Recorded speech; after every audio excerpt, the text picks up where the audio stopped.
Bonjour à tous, bonjour à toutes. Merci d'être là. Je vois qu'il y a du monde, donc ça fait très plaisir. Et moi, je suis très très heureuse de passer 55 minutes avec vous deux. J'ai beaucoup de questions. Je pense que vous en avez l'une et l'autre aussi, parce que je ne vais rien. Voilà, c'est pas un secret, mais je vous ai entendu vous parler l'une et l'autre et vous dire que vous aviez trouvé beaucoup d'échos dans les livres de l'une et de l'autre. Et en vous lisant, j'en ai aussi trouvé beaucoup. Alors des échos, mais aussi des points de départ parfois identiques, des chemins parfois différents, et une façon peut-être de questionner le langage, l'écriture et la littérature sous le même prisme, en tout cas la même interrogation. Et nous allons essayer de le voir ensemble. Perrine Lequérec, Mutine aux éditions La Contralée, qui vient tout juste de sortir, hier ou avant-hier, je crois. Donc c'est vraiment tout récent, ce livre qui d'ailleurs, on questionnera avec vous très longuement le réel, le rapport au réel, puisque ce livre s'ouvre avec un article de presse qui nous inscrit donc de fait, nous lecteurs, dans quelque chose qui a un lien avec le réel, avec ce qui s'est passé, et qui est autre au départ que la littérature. On le verra. En tout cas, vous nous inscrivez là-dedans. Vous faites entendre des voix de 3 femmes qui finalement, si on fait abstraction au bout d'un moment des prénoms, quoique c'est difficile de le faire, je trouve, c'est des voix qui se répondent, qui se mélangent, qui s'entremêlent pour dire peut-être une même chose, qui est celle d'arriver à pousser un cri de liberté, un cri pour se faire entendre. C'est peut-être là aussi où vous positionnez votre écriture et votre littérature, c'est faire parler, c'est faire entendre des voix, et notamment des voix très souvent de minorités ou de marginaux. En l'occurrence, là, ce sont des voix de jeunes femmes, de jeunes filles, à qui on a enlevé toute liberté, puisqu'on les a enfermées dans une maison de redressement, de correction, pour les mettre dans le bon moule, puisqu'elles avaient pour certaines beaucoup fauté aux yeux de la société, et pour d'autres beaucoup moins fauté, mais c'était des raisons suffisantes pour leur enlever leur liberté. On y reviendra. Mutine, moi, c'est un titre qui m'a beaucoup parlé, parce que pour tout vous dire, tout au début, je n'ai pas lu Mutine, j'ai lu d'autres choses, et on verra comment un mot peut amener à d'autres choses, et notamment à la notion de silence. Catherine Leroux, je vous découvre alors que ce n'est pas votre premier roman, premier texte, mais j'admets ma faiblesse, mais j'admets aussi la chance de découvrir votre travail à travers Peuple de vers, ce texte absolument dingue, je trouve, qui questionne là aussi la notion de liberté, d'enfermement, le rapport au réel et à la réalité et à la vérité aussi. Et là, très simplement, pour résumer, une journaliste, on voit très... Alors, je vais essayer de pas trop dévoiler, parce que c'est un livre qui aussi nous fait nous poser beaucoup de questions, et je voudrais pas non plus déflorer des choses pour le lecteur, mais une journaliste qui se retrouve enfermée dans un lieu où l'on met les inlogés, comme vous les appelez, en gros les sans-logis, les SDF, les femmes pas au même endroit que les hommes, et en les mettant là, on les invisibilise, mais on leur demande, en tout cas elle, ce qu'on lui a demandé, c'est d'écrire et de raconter ce qu'elle fait. Et elle le fait de façon très étonnante. Elle interpelle la personne qui lui a demandé d'écrire, et elle y mélange la réalité, mais ses rêves aussi.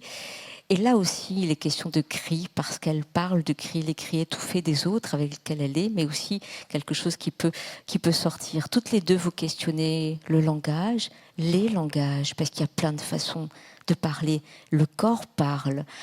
Et vous êtes tous les deux à un endroit du sensoriel, du sens. Et vous, Catherine Leroux, vous nous installez dès le départ dans l'espace. L'espace qui fait appel au son, l'oreille, l'espace qui fait appel aux odeurs, l'espace qui fait appel à plein d'autres choses. Et un espace aussi où on fait appel au regard, parce que dès le départ, on est à l'intérieur et on regarde dehors. Et vous faites toutes les deux, je crois, un travail de questionner l'intérieur et l'extérieur, comment on en sort, de quelle manière, par l'imaginaire ou par la réalité. Voilà, j'ai déjà été très longue, mais tout de même, je veux commencer par vous, Perrine Lequerec, puisqu'on est dans un festival qui fait dialoguer réel et littérature, on s'inscrit là-dedans. Et je le disais, votre texte commence par un article de presse. Qu'est-ce que vous nous dites en faisant ça? Parce que c'est pas anodin. Je sais aussi que vous travaillez et tout est calculé chez vous. Vous écrivez de façon assez... rien n'est laissé au hasard. Donc cet article de presse qui commence Mutine nous dit beaucoup de choses. Merci pour cette présentation. Bonjour à toutes et tous. Ça commence par un article de presse, ça commence par une archive donc. Ça commence par quelque chose qui a essayé d'étouffer le gouvernement alors en place. Cet article de presse, il est minuscule, c'est vraiment un entrefilet. Et c'est tout de suite pour vous dire, à vous qui allez entrer dans cette histoire, voilà, ça s'est passé. Il n'y a même pas besoin de discuter. Ça s'est passé. Non pas que la presse dise la vérité en permanence, loin de là, on pourrait interroger ça, mais ce tout petit entrefilet nous dit il y a eu une mutinerie à telle époque, dans tel endroit, tant de filles, et ça c'est juste. Et moi je vais donc partir de ce point précis, de ce point public, puisque c'est un article de presse, pour entrer dans ces écoles de préservation, pour pousser la porte et entrer dans ces écoles et commencer à faire un travail de recherche, parce que là n'apparaît que l'archive qui décrit cette mutinerie, mais le travail de recherche, après, il est constant pour pouvoir alimenter le quotidien de ces jeunes filles mineures enfermées, pouvoir savoir ce qu'elles mangeaient, ce qu'elles faisaient de telle heure, à chaque heure d'ailleurs, puisque tout ça est très bien renseigné. On arrive à trouver des archives, mais jamais on n'entend leur voix. C'est pas l'archive de Berthe, c'est pas Monel qui va écrire, elle n'a pas de petit carnet, c'est pas ça comme archive qu'on va trouver. C'est les règlements intérieurs, ce sont les dossiers de jugement ou lorsqu'elle quitte l'établissement ou lorsqu'elle se suicide, ou voilà, c'est des faits comme ça qu'on va trouver, mais jamais leur voix. Donc l'écriture, c'est ça en fait, c'est pouvoir leur donner une voix. Leur donner une voix. Le travail de recherche, je crois, est très important pour vous, très long aussi.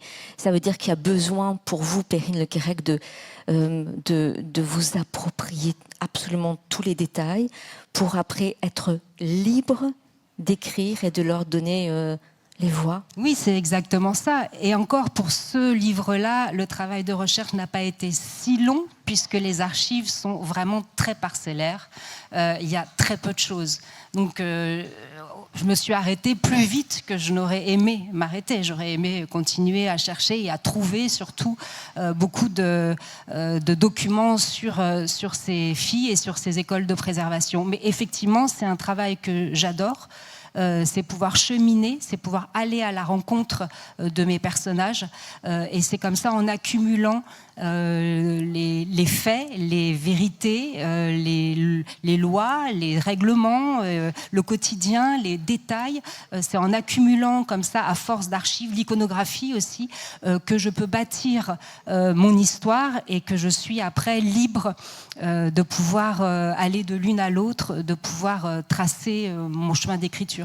On y reviendra, on reviendra sur ces jeunes filles, sur la façon dont vous arrivez à faire une langue sonore pour faire sortir les cris, pour faire entendre aussi le bruit qu'elles font, elles, entendre d'abord avant de trouver la voix et avant de sortir, parce qu'il y a plein de façons de se faire entendre, je crois. On ne rentre pas dans votre texte avec une archive, mais effectivement, il y a quelque chose qu'on consigne. Vous l'avez dit, Perrine Lequerec, il y a votre personnage principal, dont on découvre le prénom assez tard, mais elle s'appelle Sidonie. D'ailleurs, la façon dont on a de nommer les choses, on y reviendra aussi, c'est important pour vous. On démarre d'une autre manière et on démarre presque en la en étant à l'intérieur avec elle, et vous décidez de nous faire regarder avec elle l'extérieur, la vitre qui sépare l'intérieur de l'extérieur. Pour quelle raison démarrer de cette manière-là? Je pense que je voulais dès le départ structurer cet univers entre ce qui est intérieur, ce qui est extérieur. De un, parce que, comme dans le livre de Perrine, une grande partie de l'intrigue qui se passe à l'intérieur des murs d'une institution dont les contours et la raison d'être se préciseront au fur et à mesure de la lecture. Mais aussi parce que même avant l'intégration des personnages à cette institution, l'intérieur et l'extérieur, on est dans un monde où c'est la question principale de l'existence. Est-ce qu'on a des murs? Est-ce qu'on a un toit? Est-ce qu'on a une clé pour rentrer dans un espace qui nous appartient, ne serait-ce que temporairement ou non? Et donc, les personnages qui sont condamnés à vivre à l'extérieur tout le temps subissent la souffrance et tous les problèmes qui viennent avec le fait de vivre dans la rue. Mais d'abord, ils sont transparents, en fait. Ils n'ont rien pour se cacher, d'où le titre « Peuple de verre ». Ils sont exposés au regard des autres en permanence. Et c'est pour ça que la première interaction que le personnage a, c'est avec la vitre, où elle crée de la buée avec son haleine pour dessiner une maison. Une maison, effectivement. Une maison avec un carré, puis tout simple, la maison d'enfant. La notion d'invisibilité, bien évidemment, elle traverse votre livre, dès le titre d'ailleurs, Peuple de verre, mais qui montre aussi cette fragilité dans laquelle on peut être. Votre livre décline aussi la façon dont on peut très rapidement se retrouver dans cette fragilité-là, dans un espace sans protection, et comment la chute peut aussi être très rapide. Il y avait une envie aussi pour vous, peut-être la différence un peu plus grande, mais de regarder et par les yeux de Sidonie, la société dans laquelle on est, dans laquelle on sera, puisqu'on a un tout petit peu demain. On se découvre petit à petit qu'on est quelques années plus tard. Pas tant que ça, mais on découvre par des petits détails et pas tant que ça. Ça veut dire que ça pourrait arriver très vite, mais l'envie quand même de poser un regard sur cette société dans laquelle on est, puisqu'il est une vraie critique de la société et de la façon dont le ministère gère les choses. Vous avez un regard sur la ville, on est à Montréal, très critique aussi. C'est une vraie différence entre vos deux ouvrages. Oui, la différence, c'est que pour vos personnages, je crois, la vie extérieure, la vie en société est un souvenir. Ils n'y ont pas accès encore. Le retour n'est pas encore possible. Tandis que dans mon livre, on va et vient de l'un à l'autre. Mais oui, effectivement, un regard critique sur les villes. Et sachant que je parle probablement à une majorité de Parisiens, je ne vous apprendrai rien. Mais avec le tourisme, avec le contrôle de certains centres urbains par des gens mieux nantis qui veulent vivre dans un joli décor. Mais ça fait en sorte que j'ai l'impression que les villes dans lesquelles on vit deviennent de plus en plus artificielles, en fait, que c'est un décor de cinéma presque pour faire des beaux selfies ou pour se faire des beaux souvenirs ou voilà, le décor d'une vie rêvée que très, très peu de gens peuvent vivre au final. Et ça fait en sorte que ça devient inhabitable pour la vraie vie, ça devient inhabitable pour les gens ordinaires. Et là-dedans, il n'y a pas de place pour les inlogés, pour les sans-abri, parce que ils gâchent le décor en quelque sorte. La dernière fois que j'étais venue à Paris, c'était juste avant les Jeux olympiques, et j'avais eu des rencontres où on avait parlé un peu de la question de l'itinérance des SDF. Et j'avais dit, mais il n'y en a pas à Paris, j'en ai pas vu. Puis les gens riaient, puis disaient, non, il y en a, mais on les a amenés ailleurs parce qu'on ne voulait pas qu'ils soient pris en photo pendant les Olympiques. Donc pour moi, ça veut tout dire. Là où je fais un lien entre les personnages qu'on a, c'est l'arbitraire des événements qui les ont amenés à être envoyés à l'institution. Il n'y a pas de crime. Il n'y a pas de vrai crime à l'origine. Non, ce sont des innocents. des innocentes dans mon cas, mais des innocents, oui, oui, oui. Et même si parfois certaines ont commis des délits, elles sont toutes jugées de la même façon et jugées sans même en fait avoir la possibilité de se défendre. Et ce qui rapproche très fort, en tout cas nos deux livres, c'est l'enfermement. En fait, comment on décide arbitrairement de supprimer une partie de la population, donc moi c'est les filles, de la vie, de la ville, et de l'enfermer pour son bien, pour attendre l'âge où on décide qu'elles peuvent être de nouveau mises en liberté. Une liberté comme elles ne l'ont pas apprise. On n'apprend rien entre des murs enfermés, je veux dire, on n'apprend rien. Ça, c'est pas possible. Donc, une fois qu'on est de nouveau dehors, qu'est-ce qui se passe ? C'est pas la liberté qui vous attend. C'est souvent une déchéance, en fait. Et peut-être même retourner dans un... Parce que moi, je trouve pas que ça soit si différent, les époques. Moi, je pense que les écoles de préservation, ok, ça n'existe plus, mais quand en ce moment, il y a une commission qui visite les établissements pour mineurs, où sont enfermés des mineurs, déjà, c'est deux mots qui ne vont pas ensemble. Enfermer les mineurs, ça ne marche pas, ça ne va pas. Les images qui commencent à sortir sont effrayantes. Les prisons pour mineurs sont effrayantes. Donc, je ne pense pas que ça soit très différent. L'époque, en fait, elle se perpétue. C'est ça le problème. C'est qu'il n'y a pas d'avancées qui permettent d'ouvrir les murs, les frontières. Non, pas du tout. On ne cesse de construire des murs. C'est pour ça que dans votre livre, Perrine Le Carrec, il n'y a pas de référence à l'époque. Il n'y a rien du tout, même si la question du temps, puisque toutes les deux vous questionnez ce temps qui peut se dilater ou se resserrer en fonction de ce qu'on vit. L'enfermement fait vivre le temps de façon très différente et vous en faites l'expérience par l'écriture aussi. Sur le point commun, vous le dites toutes les deux, c'est cette disparition qu'on essaye de faire. Vous l'écrivez, Catherine Leroux, Sidonie l'écrit, c'est pour ça que je gueule, je me réveille dans un grand cri de ressusciter, les autres me regardent de travers, me détestent, je m'en fiche, je tiens la mort en respect pour elles aussi, je les écarte de l'oubli, de l'aliénation intégrale, leur vengeance prend la forme de coups de pied sous les tables de la cafétéria, mais j'ai sauté, c'était avant que je voulais lire, je ne peux pas me penser à la mort, tout semble conçu pour nous faire disparaître, pardon, c'était la ligne au-dessus, enfermés dans une tombe, alignés comme des cercueils.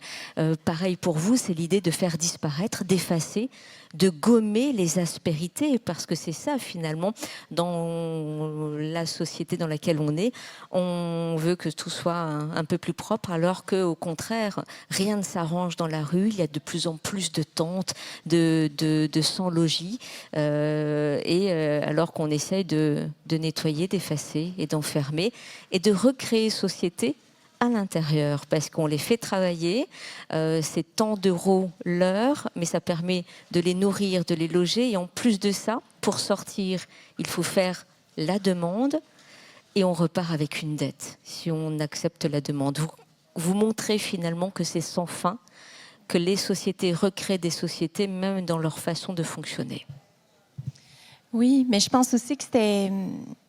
Bon, au Québec, on n'est pas étranger aux absurdités de l'administration, donc j'ai voulu jouer avec ça, mais aussi à l'espèce de piège économique dans lequel les moins nantis sont perpétuellement plongés. On s'endette, on est sujet à des taux d'intérêt plus élevés parce qu'on est considéré comme une personne plus à risque au niveau du remboursement. Donc, tout... Le système est conçu pour endetter et garder les pauvres dans la pauvreté. Et c'est exactement comme ça que fonctionne l'institution où mes personnages sont envoyés. Puis j'aimais ce que vous disiez tout à l'heure par rapport à la question du fait que rien ne change. Vous êtes inspiré de ces maisons de préservation. Je me suis inspirée des workhouses britanniques qui étaient des asiles où on envoyait les pauvres et où ils étaient plus ou moins libres d'aller et venir, mais on les faisait travailler, on les faisait vivre dans des conditions absolument horribles et ça a duré des siècles. Ça a pris fin dans les années 50 ou 60, je pense. Et mon idée était que le gouvernement du Québec peut-être ramènerait la workhouse au goût du jour, en créerait une version moderne. Mais en fait, quand je me suis mis à me pencher sur l'univers carcéral, puis sur la démographie des gens qui sont incarcérés au Canada et en Amérique du Nord, on emprisonne déjà les pauvres, on les a toujours emprisonnés. Ça a toujours été ces gens-là qui peuplent les prisons. Les pauvres, les marginaux, au Canada, beaucoup les personnes des Premières Nations, les personnes racialisées. Donc, à la rigueur, est-ce que le gouvernement a besoin de créer de nouvelles institutions pour se donner bonne conscience? Peut-être, mais la pratique de cet enfermement de la pauvreté, elle est millénaire et elle se poursuit. Puis pour vous, alors, pour le coup, c'est quand même aussi de livres sur les femmes, parce que Sidonie est une femme, elle ne se retrouve là pas par hasard non plus. Il y a aussi des histoires de manipulation. Elle se trouve là simplement parce que elle ne va pas rester avec celui qui est son mari. Je dirais pas plus, pardon. Je vois votre regard en me disant paf, elle en dit déjà trop. Mais ce qui m'intéresse aussi, c'est ce qui se passe à l'intérieur. Parce que ce que vous questionnez toutes les deux, c'est peut-être les sororités qu'on peut créer, les amitiés ou non. C'est qu'on tente aussi de trouver des repères, et puis peut-être aussi de refuser ce qu'on nous demande, de refuser d'être enfermés, de refuser de nous taire. C'est ce qu'elles font toutes les deux. Elles refusent de se taire. Et vous, Perrine Lequerec, c'est presque comme quelque chose qui montre comment il y a une montée comme ça. Alors la montée, elle n'est pas pour rien non plus, parce que c'est par le toit, c'est par dehors qu'on va sortir, c'est par là-haut. Mais vous faites monter une espèce de chose qui est le refus grandit de plus en plus. Une sororité existe aussi. Je ne sais pas si vous aimez le mot-là. Si, beaucoup. Des histoires d'amour se créent aussi. Des ententes. Et on finit par faire commun contre ceux qui nous ont enfermés. C'est ça que vous nous racontez. Oui, on parlait de la longue histoire de l'enfermement, mais si on aborde la longue histoire de l'enfermement des femmes, c'est absolument exemplaire. Ça, c'est les écoles de préservation. Enfin, on pourrait s'interroger sur ce mot, sur cette expression, école de préservation, qui sont des bagnes, hein, qui sont des colonies pénitentiaires pour les jeunes filles. Mais on appelle ça école de préservation. Donc déjà, il y a un petit problème de vocabulaire. Donc cette longue histoire de l'enfermement des femmes, d'autant plus quand elles sont mineures, arrivent dans ces écoles-là des enfants qui ont 9 ans, 10 ans. La majorité est à 21 ans à l'époque. Elles vont rester toute leur préadolescence, adolescence, enfermées ensemble. Heureusement qu'il y a une possibilité dans ces lieux où le corps doit disparaître, surtout le corps des filles, hein, puisque il est diabolisé complètement. C'est pour ça qu'elles sont préservées et enfermées. Il y a une connaissance du corps grâce à l'autre, grâce aux gestes, grâce aux caresses furtives, grâce aux amitiés, aux amours qui peuvent se déployer. Et bien sûr, à force d'injustice et à force de sororité, oui, une possible révolte, une possible mutinerie. Là aussi, le vocabulaire, il est important. Mutine, on entend quoi? On entend des jeunes filles espiègles, coquines, mutins. On sait tout de suite ce que c'est, un mutin. Une mutine, non. Alors que c'est pourtant exactement la même chose. Ben oui, elles sont capables de mutinerie. Et sur le toit, moi, j'ai cherché beaucoup d'images de mutinerie. Alors, on voit des mutins, oui. Des hommes sur les toits des prisons, ça j'en ai trouvé des magnifiques images, mais des mutines, pourtant il y en a eu des révoltes de femmes dans les prisons, aucune image, il n'y a rien. Ça non plus, ça ne doit pas se savoir qu'une femme ou une enfant, ou une adolescente ou une femme est capable de se rebeller, est capable de hurler, est capable de frapper les surveillantes pour pouvoir accéder à la liberté. C'est quelque chose qui ne doit pas apparaître. Alors que les mutins, combien d'histoires, combien de romans, combien de reportages, mais on croule.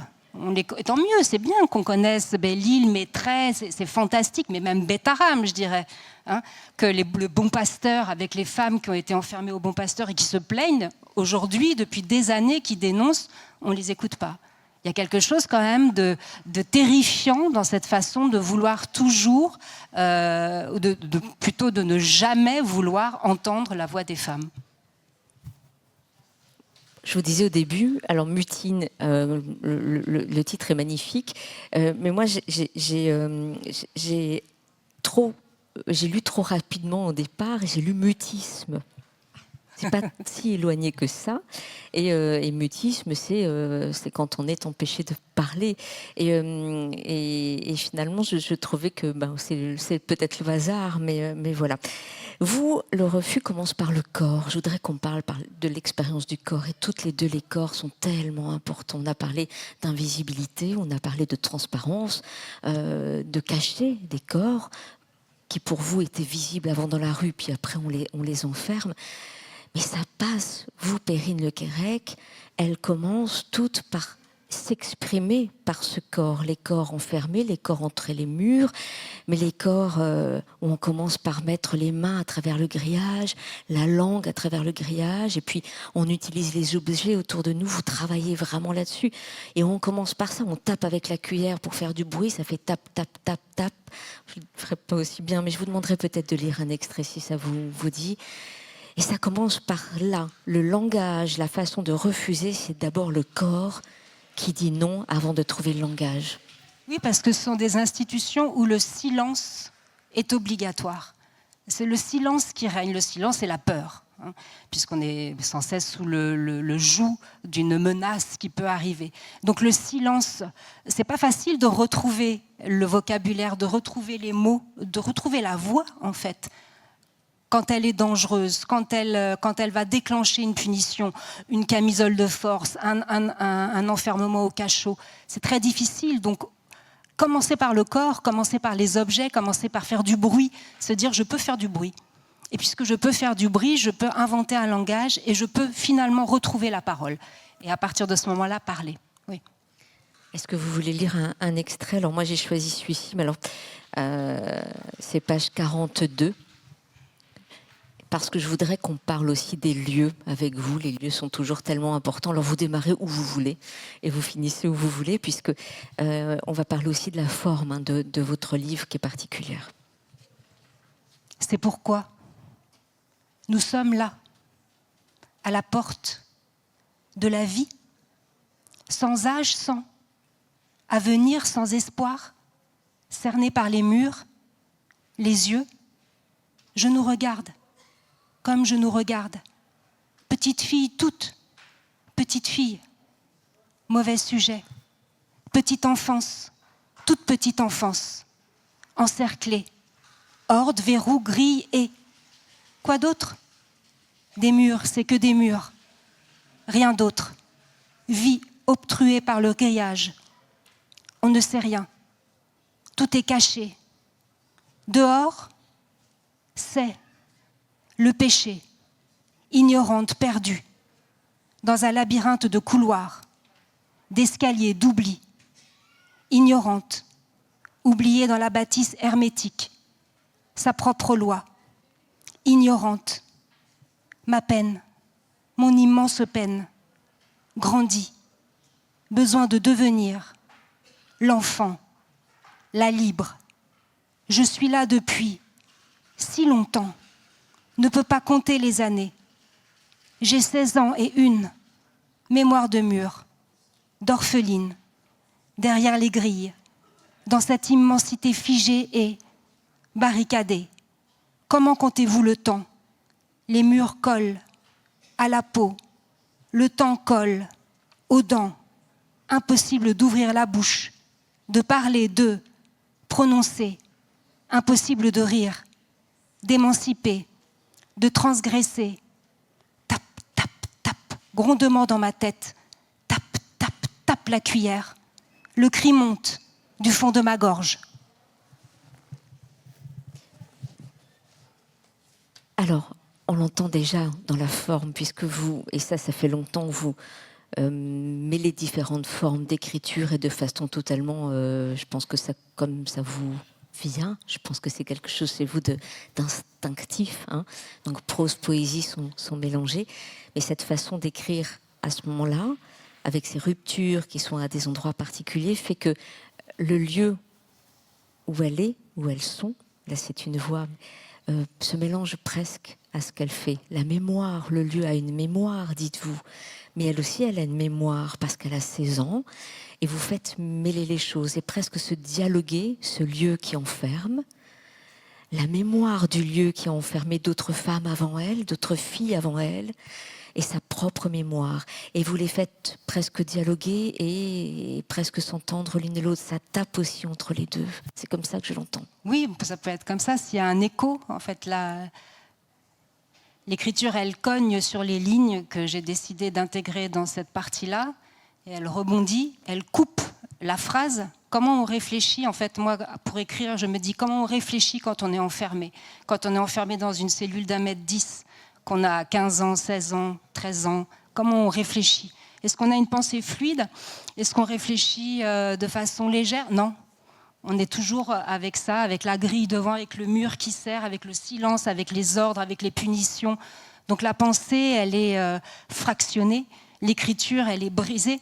Et donc j'avais besoin absolument de montrer ces barreaux, mais qui font aussi écho, et puis qui dessinent cet univers où effectivement, depuis des siècles, puisque ce sont des institutions très particulières, des architectures très chargées, les femmes sont enfermées. La forme d'écriture n'est pas la même chez vous, mais ce sont aussi les murs et les espaces qui sont très importants. Qu'est-ce qu'on fait ensemble dans les espaces, des douches jusqu'aux chambres, en passant par le réfectoire, en passant par le cagibi dans lequel des fois on se laisse enfermer.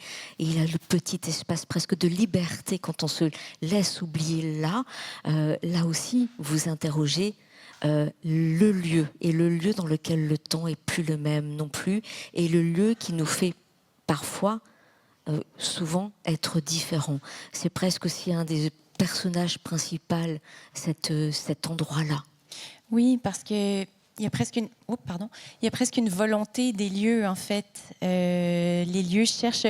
Puis il y a une évolution dans le roman. Au début, je pense que l'institution au complet et ses représentants voient l'endroit comme une sorte de résidence. Peut-être plus proche d'un hôpital ou d'un pensionnat.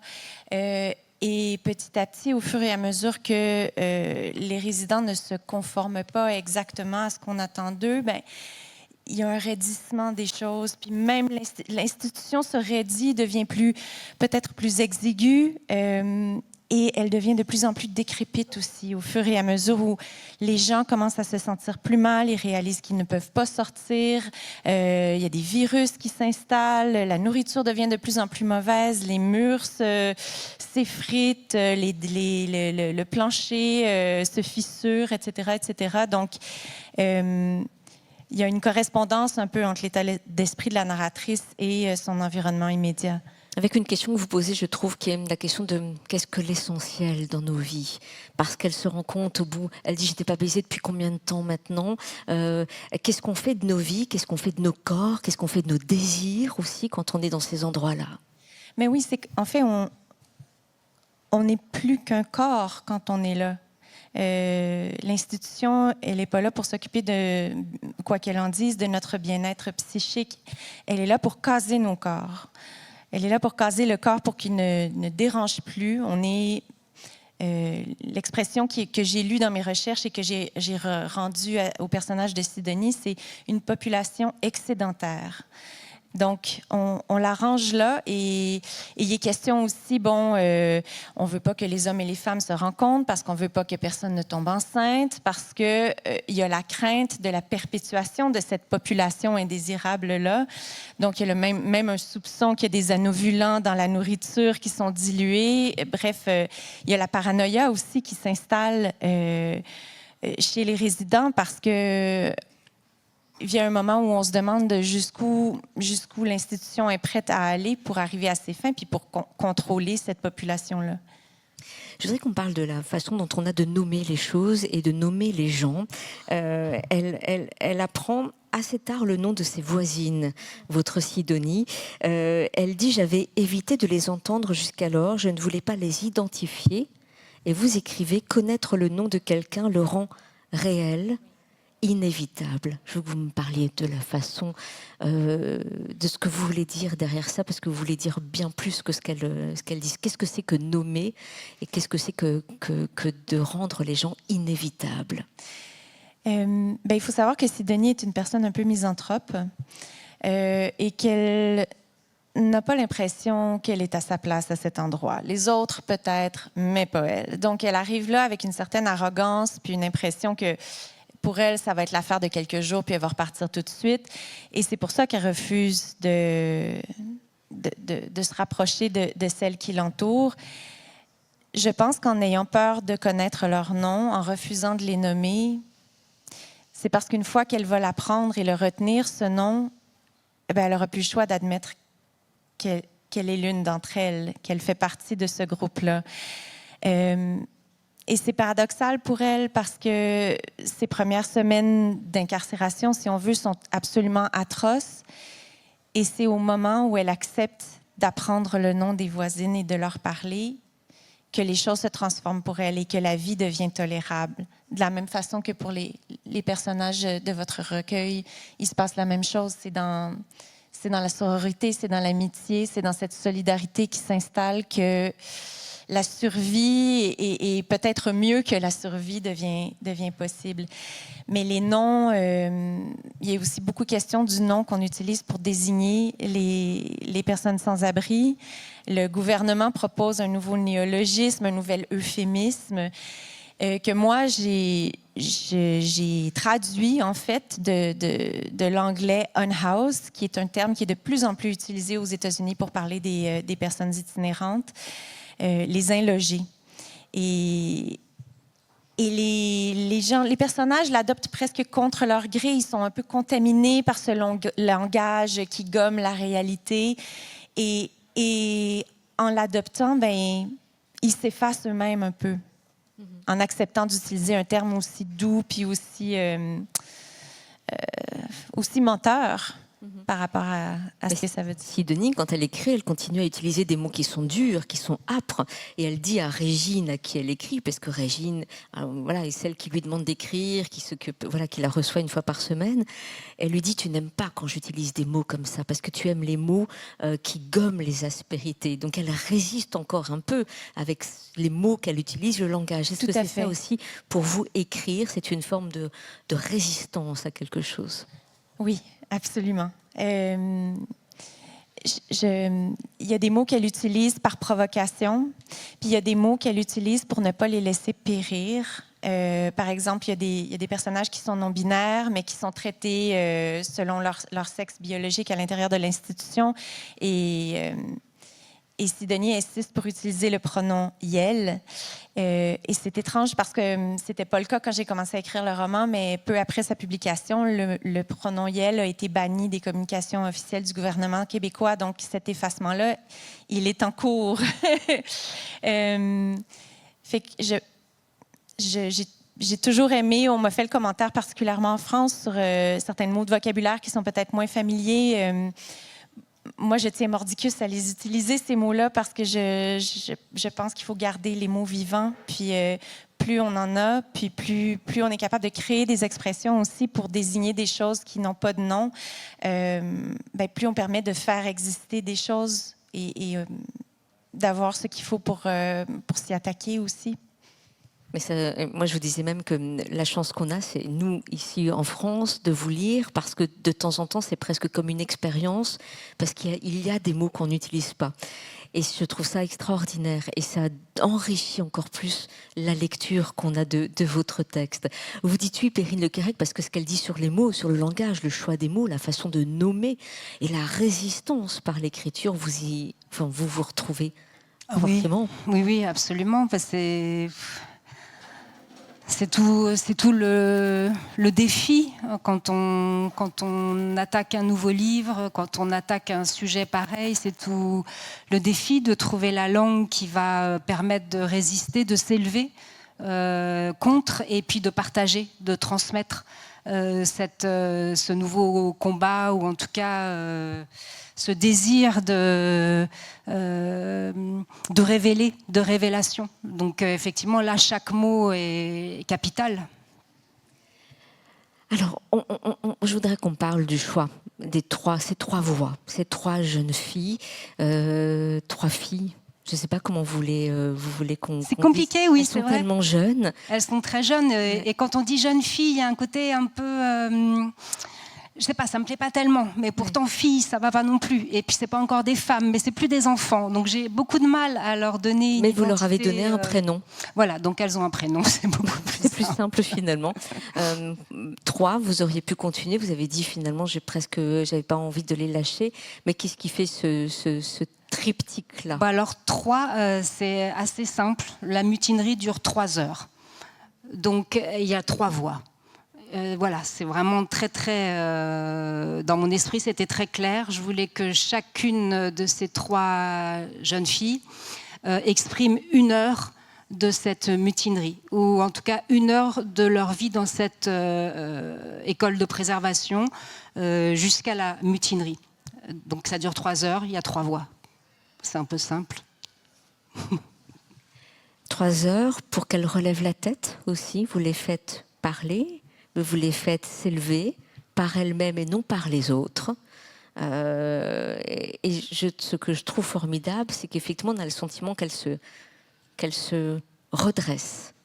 C'est-à-dire que ces institutions, enfin ces architectures que j'ai vues, hein, il y a des archives, elles étaient 3, ces écoles de préservation, ce sont des bâtisses spectaculaires, des bâtisses du 19e siècle, voire encore plus anciennes pour une qui était à Cadillac, qui ont servi de prison, qui serviront après d'hôpitaux psychiatriques. Ça, c'est aussi très, très intéressant de voir le destin des architectures, mais ce sont des architectures monumentales. Et pour la plupart, c'était des prisons, et donc quand les gamines sont arrivées pour être enfermées dans ces endroits-là, rien n'a été, vous imaginez bien, réhabilité ou fait en sorte que ça soit plus accueillant. Non, donc elles ont vécu dans des prisons du 19e siècle, en fait.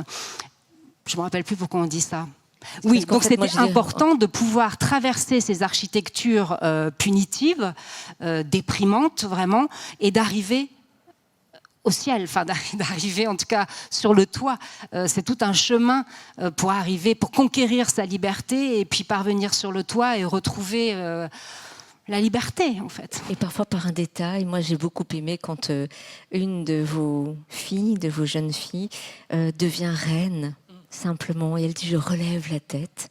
Geneviève me couronne d'un fil de laine, me voilà reine pour une journée. Je retiens mon souffle, il pourrait tout anéantir, mon royaume à perte de vue, mes illusions de laine, mes jours à venir. C'est qu'en gros, là, tout est possible. On retient son souffle. Alors, je voudrais qu'on parle de cette respiration. Parce que votre écriture est aussi celle-ci, celle de la vie, du souffle. On respire, on inspire. Et c'est ça, cette expérience-là aussi, quand on vous lit, est-ce que je le lis bien? Moi, j'ai retenu mon souffle par moment et j'ai respiré avec elle à d'autres. Et on est obligé de relever aussi notre tête quand on vous lit, quand on lit ça. Bon, moi, j'écris beaucoup de poésie, donc le souffle, la ponctuation, le rythme, ça m'importe de façon très importante. Enfin, vraiment, je passe beaucoup de temps à décider si je mets un point ou pas. Autant de temps qu'à faire des recherches. Donc, par exemple, toute la première partie du livre, il n'y a pas de point, parce qu'on est dans le mouvement, parce qu'on va arriver en haut, parce que voilà, ça ne doit jamais s'arrêter. Ensuite, il y a ces barres dont on a parlé, et puis après, il y a des trous dans l'écriture.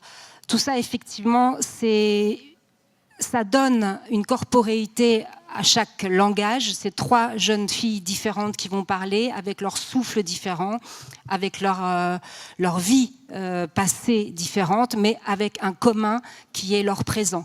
Donc ça peut se mêler, ça peut se répondre, mais en tout cas, chacune est identifiée par son vocabulaire et par son souffle, par les ruptures de souffle ou la reprise par une ponctuation qui n'existe plus ou qui au contraire va être très très marquée. Moi, je les entends, en fait. J'imagine vous aussi, Catherine. Enfin, on les entend quand on parle. On entend tout à fait leur voix. Et il n'est que de respecter, en fait, leur diction ou leur hésitation, leur timidité ou leur hardiesse pour ensuite retranscrire. Et puis parfois les cris, ils peuvent rentrer. Sidonie dit, j'avais rarement vu ou entendu un cri qui rentrait plutôt que de sortir. Je dis ça parce que dans votre livre, il y a quelque chose qui questionne aussi la pudeur et l'impudeur. Comment, à un moment donné, on est mis à nu et comment on peut tout perdre pour des raisons X, Y, parce qu'on peut tomber dans la folie, parce qu'il peut y avoir une folie chimique aussi, et parce que quand on est mis à nu et maltraité, on peut se perdre. Est-ce que vous voulez lire aussi un extrait, même si je n'ai pas demandé, vous voyez de quoi je parle? Cette scène dans la douche avec une des plus vieilles dames qui est enfermée là, qui s'appelle Ruth. Un cri peut rentrer au lieu de sortir. Je le découvre dans les douches, habituellement désertes à cette heure. C'est Ruth. Elle est prostrée au fond d'une cabine au carrelage cassé, nue, dégoulinante. Je n'avais jamais vu une femme de cet âge nue.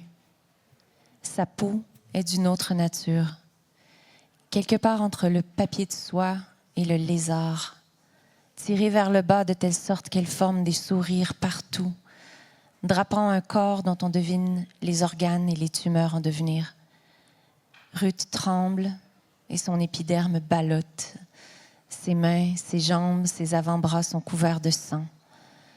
Elle est fendue de partout, son cuir, si sec qu'il ne résiste plus au savon rêche et à l'air chargé de particules. Pourtant, elle continue de se frotter avec acharnement, comme si elle pouvait colmater ses plaies avec le sang qui en émane. Elle pousse un autre cri qui fait jaillir le sang de plus belle.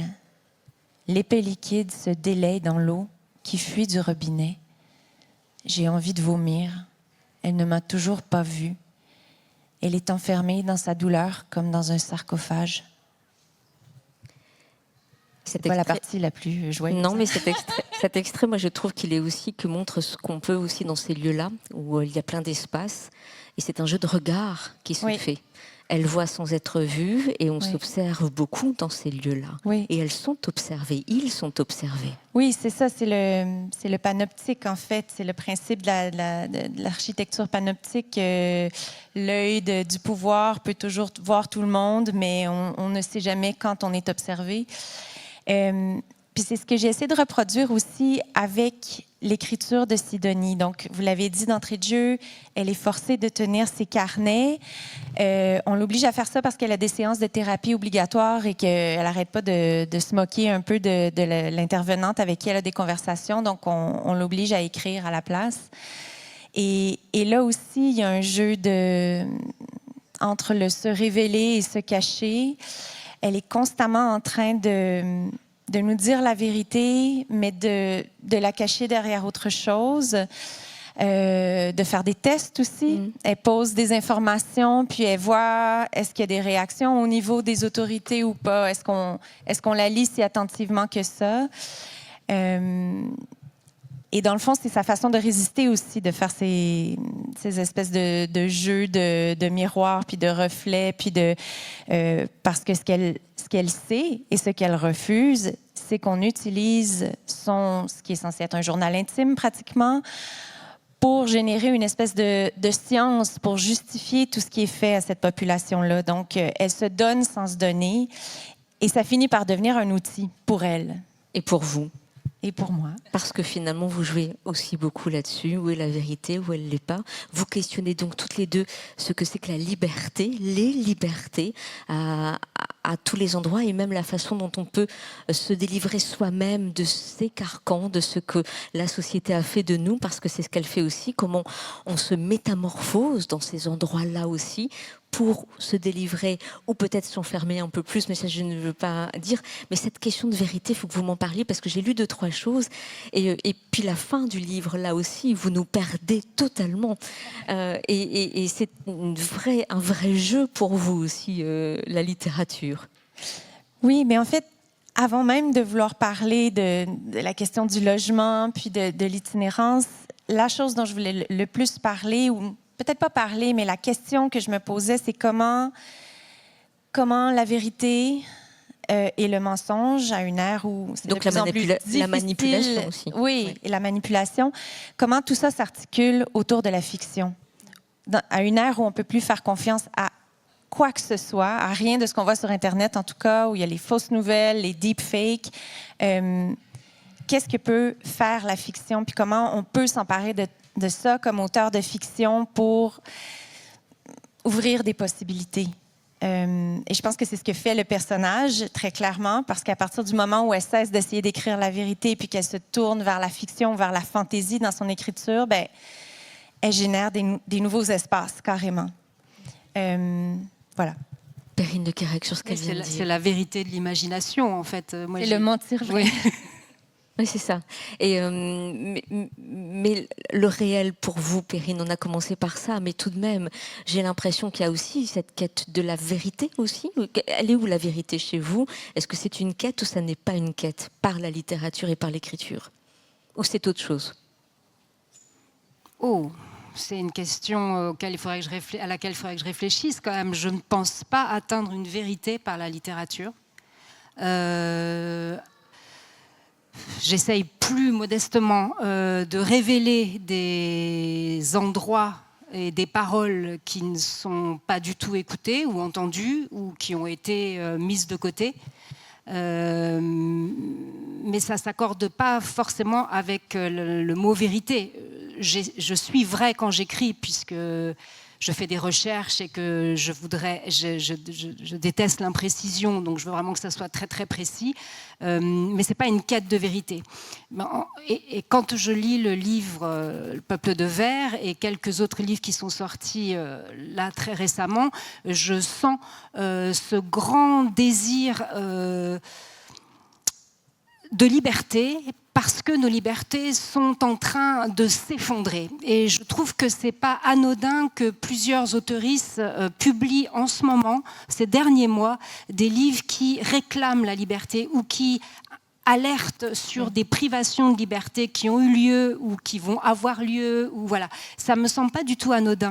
Voilà, parce qu'on est en train de nous les sucrer vraiment de façon très autoritaire. Et donc, en ça, peut-être est-ce une vérité, oui, à écouter, ne nous laissons pas enfermer. Et vos deux livres sont très forts, entre autres pour cette raison-là. Je me rends compte qu'on est très tard dans le temps. Mutine, Perrine Le Quérec aux éditions de la Contralée. Et puis Peuple de Verre, Catherine Leroux aux éditions de l'Olivier. Merci beaucoup à toutes les deux. Merci pour votre écoute. À tous, je vous donne, je dois vous dire, la prochaine rencontre qui a lieu maintenant dans 3 minutes, ce sera avec Anthony Passeron et Pauline Ferrari. Merci infiniment à toutes les deux. Merci beaucoup. Merci. Merci.